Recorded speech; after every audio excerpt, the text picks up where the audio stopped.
IPod touch നിങ്ങൾ എത്ര പേര് കണ്ടിട്ടുണ്ടെന്ന് എനിക്ക് അറിഞ്ഞൂടാ. ആപ്പിളിൻ്റെ അക്കാലത്തെ, അതായത് 2009 ഐപോഡ് ടച്ച് സെക്കൻഡ് ജനറേഷൻ. ഇതിലാണ് ഞാൻ എൻ്റെ പണികളെല്ലാം പഠിച്ചു തുടങ്ങിയത് 2011-12 കാലഘട്ടത്തിൽ.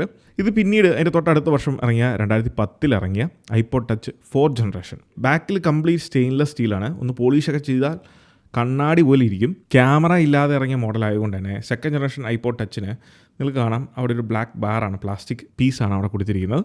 ക്യാമറ ഇല്ല. എന്നാൽ അതിനുശേഷം ഇറങ്ങിയ ഫോർത്ത് ജനറേഷൻ മുതലാണ് ഫസ്റ്റ് ക്യാമറ വന്നത്. ഈ ക്യാമറയുടെ കാര്യം രസമാണ്. ഇത് വെറും 0.7 മെഗാ പിക്സലിൻ്റെ ഒരു സെൻസറാണ് ഇതിലുള്ളത്. 1 മെഗാ പിക്സൽ അല്ല, 0.7 മെഗാ പിക്സൽ. ഓർക്കണം, ഇതിൽ നിങ്ങൾക്ക് ഫോട്ടോ എടുക്കാം, വീഡിയോ എടുക്കാം. വീഡിയോ എന്ന് പറയുന്നത് VGA ഔട്ട്പുട്ടാണ്, അല്ലെങ്കിൽ ക്വാളിറ്റിയാണ്, 720p. And first iPod with retina display.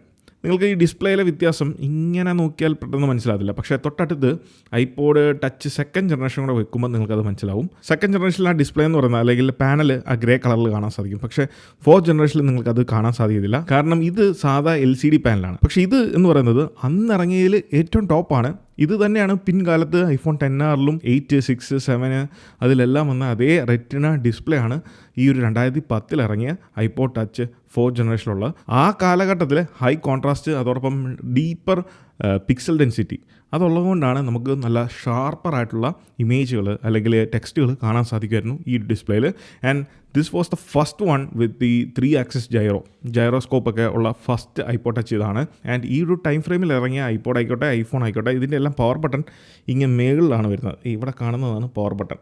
Phone ഇത്രയേ ഉള്ളെങ്കിലും ഇതിൻ്റെ ചാർജർ എന്ന് പറയുന്നത് 30 പിൻ കണക്ടറാണ്. ഇത് ഇവിടെ നിങ്ങൾ കാണാം, ആ 30 പിൻ കണക്ടറിൻ്റെ പോർട്ട്. ആൻഡ് തൊട്ടപ്പുറത്തായിട്ട് 3.5mm ഹെഡ്ഫോൺ ജാക്കും കാണാൻ സാധിക്കും. ഈ ഐപോഡുകൾ ഉപയോഗിച്ച് നിങ്ങൾക്ക് ഫോൺ വിളിക്കാൻ സാധിക്കത്തില്ല.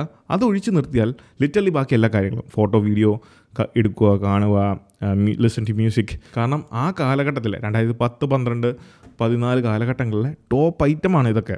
ഇതൊക്കെ കയ്യിലുണ്ടെന്നുണ്ടെങ്കിൽ നമ്മൾ രാജാവാണ്. കാരണം മറ്റൊരു വീഡിയോയിൽ ഞാൻ പറഞ്ഞിട്ടുള്ളതാണ്, അന്ന് ഈ ഡിവൈസുകൾ ഉപയോഗിച്ചിട്ടാണ് ഞാൻ സിഡിയ, അതായത് ജെയിൽ ബ്രേക്ക് ചെയ്ത് പല ട്വീക്കുകൾ ഇൻസ്റ്റാൾ ചെയ്യുന്നു, ഗെയിമുകൾ, നമ്മുടേതായിട്ടുള്ള പല എക്സ്പീരിമെൻറ്റ്സ് നടത്തുന്നത്. ഇതെല്ലാം ഈ ഡിവൈസുകളിലാണ്. ഇത്രയും വർഷം കഴിഞ്ഞിട്ടും ഇതിൻ്റെയൊക്കെ ബിൽഡ് ക്വാളിറ്റി എന്ന് പറയുന്നത് ഇറ്റ്സ് ട്രൂലി എക്സെപ്ഷണലാണ്.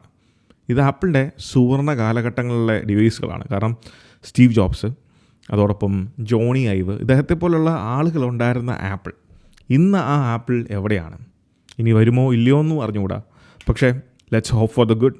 ഇതുപോലത്തെ റെട്രോ ആപ്പിൾ ഡിവൈസുകൾ നിങ്ങളുടെ പക്കലുണ്ടെങ്കിൽ തീർച്ചയായിട്ടും എന്നെ കോൺടാക്ട് ചെയ്യുക. അതിനെപ്പറ്റി നമുക്ക് വീഡിയോ ചെയ്യാം. So this is Milan. Catch next one. Until then, piece.